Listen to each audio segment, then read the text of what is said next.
अस्सलाम वालेकुम। कैसे हो आप सब? उम्मीद है सब ठीक ठाक होंगे। मैं भी अल्हम्दुलिल्लाह बिल्कुल ठीक ठाक हूँ। तो और सुनाएं, क्या चल रहा है आपकी लाइफ में? यहाँ तो जैसे कि आप देख रहे हो नाश्ता बन रहा है। नाश्ते में आज मैं बना रही हूँ सैंडविच बनाने के लिए मैंने आलू बॉईल कर लिए थे, मैश करके उनमें नमक, मिर्च, काली मिर्च, गरम मसाला पाउडर, धनिया पाउडर और हरा धनिया डाला है। ठीक है, अब मैं इसके सैंडविच रेडी करती हूँ और फिर हम नाश्ता करेंगे। अच्छा, आज की वीडियो थोड़ी सी इन्फॉर्मेटिव है। आज मुझे एक बड़े क्रिटिकल टॉपिक पे बात करनी है आपसे। The topic is thalassemia. सबसे पहले मैं आपको बता दूं कि मैं कोई डॉक्टर नहीं हूं। मैं आपको जो भी बताऊंगी अपने पर्सनल एक्सपीरियंस से बताऊंगी। मैं थैलेसीमिया माइनर हूं और मेरी शादी से पहले तक मुझे नहीं पता था कि मैं थैलेसीमिया माइनर हूं। थैलेसीमिया क्या है और ये कैसे होता है, आसान अल्फाज में मैं आपको बताती हूँ। थैलेसीमिया बेसिकली एक जेनेटिक डिसऑर्डर है। हमारे खून में जो हीमोग्लोबिन होता है, जो ऑक्सीजन को हमारे पूरे जिस्म में कैरी करता है, तो थैलेसीमिया के पेशेंट्स में वो हीमोग्लोबिन प्रॉपरली नहीं बन रहे होते। अगर मैं आसान अल्फाज में कहूँ तो थैलेसीमिया मेजर के पेशेंट्स अपने खून के एक एक कतरे के लिए दूसरों के मुहताज होते हैं। अब बात कर लेते हैं कि थैलेसीमिया कितनी किस्म का होता है। थैलेसीमिया बेसिकली जो है 3 किस्म का होता है: थैलेसीमिया माइनर, इंटरमीडिया और थैलेसीमिया मेजर। थैलेसीमिया माइनर के जो पेशेंट्स होते हैं वो बिल्कुल नॉर्मल इंसानों की तरह ज़िंदगी गुजार सकते हैं। बहुत से लोगों को शायद मेरी तरह पता ही नहीं होता कि वो थैलेसीमिया के कैरियर्स हैं, उन्हें थैलेसीमिया माइनर है।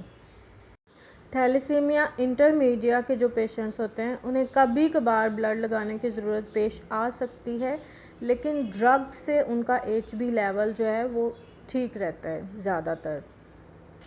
सबसे तीसरी किस्म है जो थैलेसीमिया की, थैलेसीमिया मेजर। वो सबसे स्वेयर किस्म है थैलेसीमिया की। इसमें बच्चे को ब्लड लगाना पड़ता है। वो अपने खून के लिए दूसरों का मुहताज होता है, उसके जिस्म में अपना प्रॉपरली खून नहीं बन रहा होता।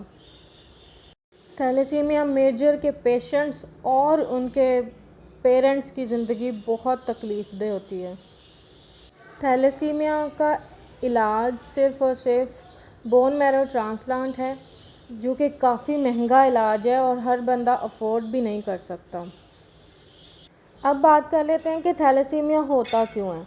अगर थैलेसीमिया के 2 कैरियर्स की आपस में शादी होती है तो शादी के बाद 25% चांसेस होते हैं कि बच्चा थैलेसीमिया मेजर होगा, 25% चांसेस होते हैं कि बच्चा बिल्कुल नॉर्मल होगा और 50% चांसेस होते हैं कि बच्चा थैलेसीमिया माइनर होगा।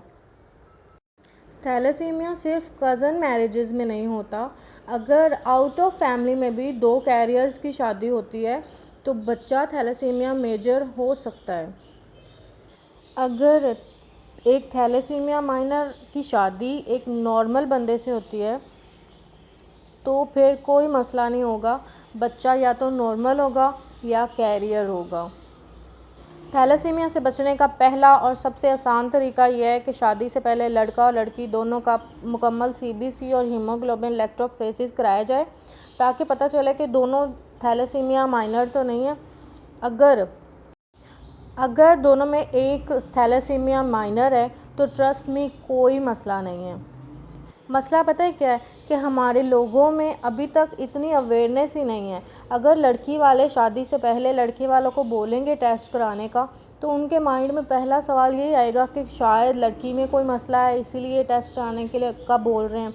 तो लड़की वाले डरते ये टेस्ट का नाम लेते ही नहीं हैं। थैलेसीमिया से बचने का दूसरा तरीका यह है कि अगर 2 माइनर की शादी हो गई है तो प्रेगनेंसी के फर्स्ट ट्राइमेस्टर के एंड पे एक टेस्ट होता है CVS।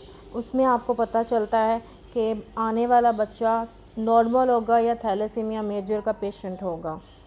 मैं उम्मीद करती हूँ कि थैलेसीमिया क्या है, ये कैसे होता है, बचने का तरीका, आज मैंने आपको ये बुनियादी इन्फॉर्मेशन दे दी हुई है। वीडियो को ज़्यादा से ज़्यादा शेयर करें, लाइक करें, ताकि हमारे लोगों में ज़्यादा से ज़्यादा अवेयरनेस हो और थैलेसीमिया से बचा जा सके। दुआ में याद रखिएगा जी। अल्लाह हाफ़िज़।